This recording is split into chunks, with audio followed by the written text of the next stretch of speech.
मलाई निकालिएको हो हजुर हो। तर किन भनेर अझैसम्म थाहा छैन। तर किन भनेर अझैसम्म थाहा छैन। म त्यो सोसँग आबद्ध हुनु पनि मेरो लागि त्यो मोमेन्ट चाहिँ मलाई एकदम ब्युटिफुल कुरा थियो। त्यसपछि भएन as a human we always have questions like why होइन। No, it's a TV show, so it's more or less like Ekta Kapoor making a show, होइन? It has to get sensationalized. त्यहाँ हुने कुराहरू, त्यहाँ हुने व्यक्तिहरू कस्तो हुनुपर्छ भन्ने कुरा हामी पहिला सुट गर्नु उहाँहरूले बुझ्नुहुन्छ होला कुरालाई होइन। पहिला सुटिङ हुन्छ कि so it's not that real. Lights र आर्टिस्टहरू चाहिँ रियल हुन्छ।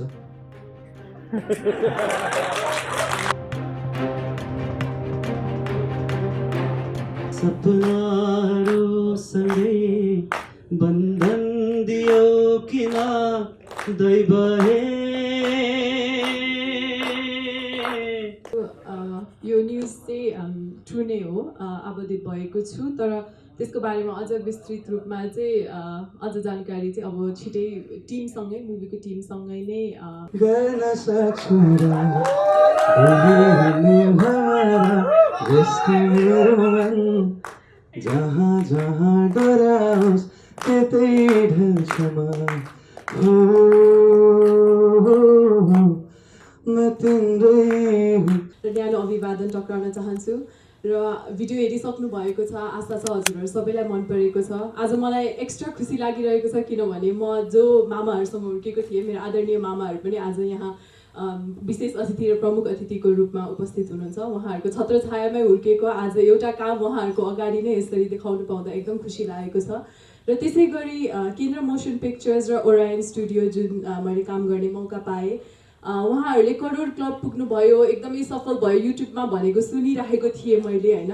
तर किन रहेछ भनेर चाहिँ मैले यहाँ उहाँहरूसँग काम गरेपछि थाहा पाएँ, जुनै पनि काम एउटा राम्रो टिमवर्क हुन्छ भने त्यो काम सफल नै हुन्छ। र त्यो टिमवर्क चाहिँ मैले यहाँहरूको टिममा पाएँ र म पनि यो टिममा आबद्ध हुनु पाउँदा एकदमै खुसी छु र धेरै धेरै धन्यवाद भन्न चाहन्छु फेरि पनि केन्द्र मोसन पिक्चर्स र ओरायन पिक्चर्स र त्यसै गरी मेरो को एक्टर भनौँ हामीसँगै काम गर्यो किरण दाहालजी। उहाँले सुरुदेखि भनिराख्नु भएको थियो फर्स्ट टाइम हो अलिकति डिरेक्सन त गरेको तर एक्टिङमा चाहिँ फर्स्ट टाइम हो भनिराख्नु भएको थियो।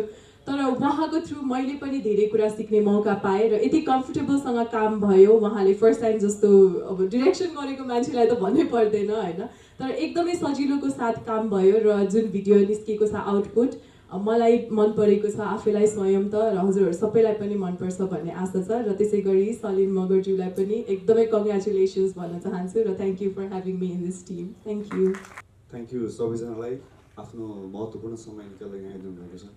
Thank you everyone. अनि स्पेसली मेरो टिम यहाँ सबै आज मेरो आँखा अगाडि भइदिँदा एकदमै धेरै खुसी लागेको छ। एन्ड केन्द्र मोसनसँग मेरो दोस्रो सहकारी हो। पहिला आँखामा हुने सपनी हाम्रो टिम म लगायत मैले डिरेक्सन गरेको थियौँ। अनि आज आफैलाई पर्दामा देखाउन मिल्ने एउटा सानो सौभाग्य केन्द्र मोसनबाट मलाई प्राप्त भएको छ। मेरो पहिलो प्रयास हो, आशा छ तपाईँले मन पराइदिनु भयो होला। अब आगामी दिनमा यहाँ भएका भुलचुकहरूबाट सिक्दै राम्रो अगाडि आफूलाई लिएर जाने प्रयास गर्नेछु। अनि थ्याङ्क यू मिरनाजी हजुरलाई यति कम्फर्टेबली काम गरिदिनु भयो। अनि स्पेसली थ्याङ्क यू आज्ञा साम्तन आज्ञा एकदम दाई मेरो इन्टायर ओरियन फ्यामिली अनि यहाँ उपस्थित भए सम्पूर्ण सबैजनालाई एकदम धेरै थ्याङ्क यू। यो म्युजिक भिडियोमा चाहिँ एक प्रकारको लभ मैले फिल गरिरहेको थिएँ अनि त्यही हिसाबमा नै स्क्रिप्टिङहरू भयो होइन। अनि रिजल्ट अगाडि छ, जो सबैले माया गरिदिनु होला। नयाँ कलाकारहरू जस्तै सलिन भाइ होइन, जस्तै यहाँ भाइ किरण दाल, उहाँहरूले आफ्नो मेहनतलाई तपाईँहरूको अगाडि प्रस्तुत गर्नुभएको छ। सबैले माया गरिदिनु होला भनेर म निवेदन गर्छु। Thank you. जस्तो अहिले मेरुनाजी कबड्डी 4 मा अनुबन्धित हुनुभएको भन्ने समाचारहरू बाहिर आएका छन्, त्यसलाई तपाईँले आधिकारिक रूपमा पुष्टि गरिदिनुहुन्छ कि भन्ने जिज्ञासा पनि सायद सबै पत्रकार मित्रहरूको हुनसक्छ। त्यसकारण म यहाँहरूको प्रतिनिधित्व गर्दै यहाँलाई यो प्रश्न चाहिँ म राख्न चाहन्छु।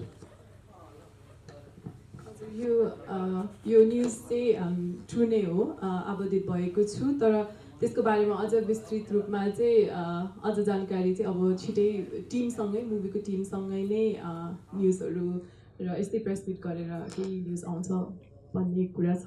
सो अहिलेको लागि चाहिँ ट्रु नै हो।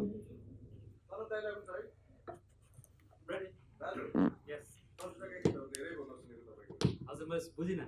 चलचित्रमा गीतहरू धेरै भन्न सुनेको तपाईँको त्यो गीतहरू कहिले आउँछ जुन चाहिँ हामीले प्रतीक्षा गरिरहेको छ तपाईँको ब्लकबस्टर गीतहरू? कस्तो गीत प्रतीक्षा गरिराख्नु भएको छ पहिला त्यो बुझ्न जरुरी हुन्छ मलाई। मन्जरीको गीत त ए गीतहरू त्यस्तै ओके। गीतहरू छन् नि होइन? मन्जरी आफैमा एउटा माइलस्टोन्स थियो। अब त्यो एउटा मास्टरपिस पनि थियो जस्तो लाग्छ मलाई। म एउटा आबद्ध हुनु नै मेरो लागि एकदमै ठुलो अवसरको कुरा हो। अब त्यस्तो खालको सङ्गीत आउँछ आउँदैन भन्ने कुरामा म आफै पनि अन्यलमै छु। अब मैले प्रयास गर्ने मेरो भइरहेछ। अनि यस हो, म मुभिजबाट चाहिँ अलिक टाढा चाहिँ छु अहिले। बट म आफ्नो प्रोजेक्ट्सहरूमा चाहिँ बिजी नै छु अझै पनि। बिन रिलिजिङ सङ्ग्स क्वाइट अफ्टन। अनि यहाँहरूको माया सबैको जसरी पाइरहेको थिएँ यत्रो 2 दशकसम्म एक हिसाबले पाइ नै रहेको छु। And I am really very happy with that.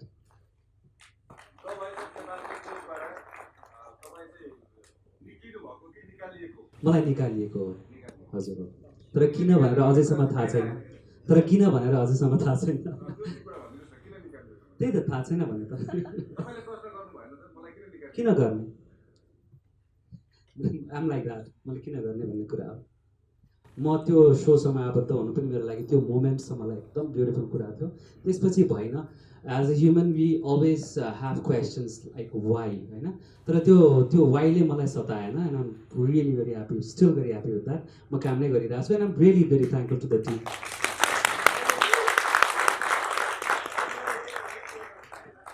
Analysis अलि गहिरो नै छ अझै पनि। खासमा मलाई पर्सनली फिल भएको कुरा गर्छु है। मेरो ओपिनियन हुनसक्छ यो। टिभी रियालिटी सो भन्ने बित्तिकै इट्स अ टिभी सो। अनि टिभी सो भन्ने बित्तिकै हामी कुन चाहिँ रिजनमा छौँ त्यसले पनि त्यसलाई एफेक्ट गर्छ। Like it's a TV show, so it's more less like Ekta Kapoor making a show होइन। It has to get sensationalized. त्यहाँ हुने कुराहरू, त्यहाँ हुने व्यक्तिहरू कस्तो हुनुपर्छ भन्ने कुरा हामी अलिक स्कलरली एप्रोच हुन्छ हाम्रो म्युजिकले। अनि स्कलरली एप्रोच भएको म्युजिसियन्सहरूको अलिकति स्थान यो साइडमा चाहिँ अलिक कम नै हुन्छ भन्ने कुरा रहेछ मेरो विचारमा। So I just want to sum it that way. हजुर मैले मेरो सिजनमा पनि गरेको थिइनँ। I was quite busy with my own works होइन। तर फलो भन्नाले no, I am not been following, honest answer.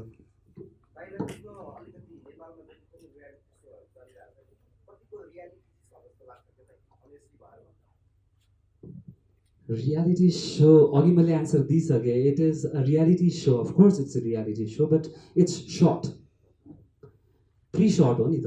पहिला सुट गर्छ, उहाँहरूले बुझ्नु सक्ला कुरालाई होइन। पहिला सुटिङ हुन्छ कि। So it's not that real. Light star आर्टिस्टहरू चाहिँ रियल हुन्छ।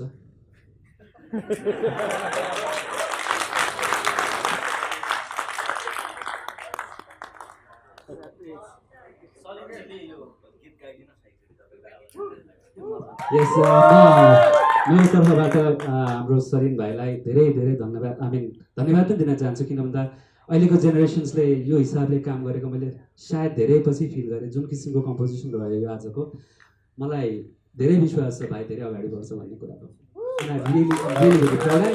इन्फर्मेसन पिक्चर्सलाई पनि अनि एन्टायर भिडियो टिमलाई, शान्तनजी, it's a beautiful short, beautifully done. Really really happy with the project. Yes, thank you so much. यति धेरै नाता रसाइनो सब निभाउनु नै छ हो। एउटा नाता जोड्न अरू फुकाउनु रहेछ। सुझाउन खोज्छु जति बल्झिन्छ गाँठो परि। नाताहरूसँगै उल्झन दियो किन, सपनाहरूसँगै बन्धन दियो किन। दैव हे त्यो सपनाको गाउँ छ कहाँ मलाई देखाऊ।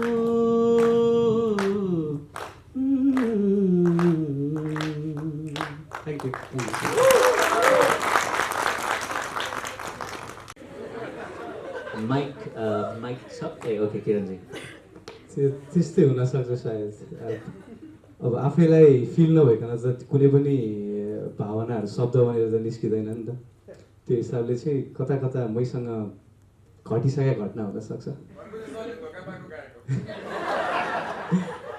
यो संसारमा कसले चाहिँ धोका पाउँदैन पाएको छैन होला फेरि त्यहाँ सबैजनाले धोका पाएको जस्तो लाग्छ मलाई तिमीले यस्तो राम्रो मान्छेसँग यस्तो कहानी जोड्नु त मेरो सौभाग्य हुन्थ्यो जस्तो भइदिनु हुँदा सरी त्यसको लागि चाहिँ तिमी छौ त्यतै भएको छु म पछ्याउनु भन्दा के गर्न सक्छु र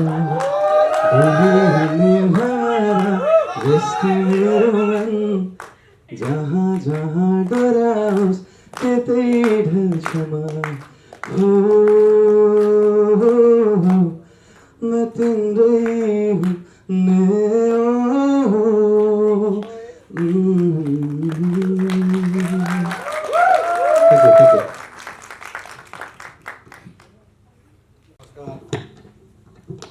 नमस्कार सबैजनालाई उपस्थित यस कार्यक्रममा पाल्नुभएका विशेष गरेर मेरो पृष्ठभूमि म्युजिक भिडियोबाटै सुरु भयो अहिले पनि गरिरहेको हुन्छु बेला बेला चलचित्र बाहेक केन्द्र मोसन पिक्चर्सले योभन्दा अगाडि यही ठाउँमा प्रिमियर गरेको हाम्रो एकदेव लिम्बू भाइको आँखामा आउने गीत त्यति बेला रिलिज हुँदाखेरि मैले भनेको थिएँ सुपर डुपर हिट आज 1 करोड क्लबमा छिटेको सुन्न पाउँदाखेरि अत्यन्तै खुसी लागेको छ र यो गीत पनि करोड क्लबमा छिरोस् भन्ने म शुभकामना दिन्छु विशेष गरेर शान्तेनजी यस म्युजिक भिडियोका निर्देशक मिरुना मेरो त भान्जी हो कतिलाई थाहा नहुन सक्छ त्यसै गरेर हाम्रो किरण भाइ अझै दुखी छ बिचरा अब आज सबै सम्पूर्ण टिमलाई एकदमै धेरै धेरै बधाई केन्द्र मोसन पिक्चरले नेपाली सङ्गीत क्षेत्रमा जुन तरिकाले कन्ट्रिब्युट गरिराख्नु भएको छ नयाँ अपकमिङ सिङ्गर्स जति पनि टेक्निसियनहरू उहाँहरूलाई एउटा प्लेटफर्म दिनुभएको छ सम्पूर्ण हामी चलचित्र क्षेत्र बिहाफ अफ नेपाली चलचित्र क्षेत्र अथवा भनौँ सङ्गीत क्षेत्र केन्द्र मोसन पिक्चरप्रति जहिले पनि हामी आभारी हुनुपर्छ जस्तो मलाई लाग्दछ र यो चाहिँ नै काम निरन्तर रहिरहोस् नयाँलाई जहिले पनि हामीले प्रोत्साहन गर्नुपर्छ मैले गत प्रेस मिटमा एकदेव लिम्बू भाइलाई मैले मेरो चलचित्रको लागि अफर गरेका थिएँ अब जुन चलचित्र चाँडै हामी फ्लोरमा पनि जाँदैछौँ अलिकति यो चाहिँ नै कोभिडले गर्दाखेरि रोकिरहेछ आशा छ भाइले गीत बबाल कम्पोज भइरहेको होला कम्पोजिसन पनि एकदेव लिम्बू भाइकै रहनेछ र गीत सङ्गीत लिरिक्स सबै र यसरी नै नेपाली गीत सङ्गीतलाई सबैजनाले माया गरिदिउँ यो अवस्थामा पनि यसरी चाहिँ नै प्रेस मिट हुनु भनेको चान्चुने कुरा होइन पक्कै पनि गाह्रो छ तर सबैजनाले सहयोग गरिराख्नु भएको छ सम्पूर्ण टिमलाई फेरि एकचोटि हार्दिक बधाई र फेरि एकचोटि यसले पनि करोड क्लबमा छिर्नेछ भन्ने म एकदमै आशावादी छु पक्कै पनि छिर्छ गीत अत्यन्तै मिठो छ हाम्रो नयाँ सिङ्गर भाइ मिठो छ गीत मिठो म्युजिक भिडियो बनाएको छ सबैजनालाई एकचोटि हार्दिक बधाई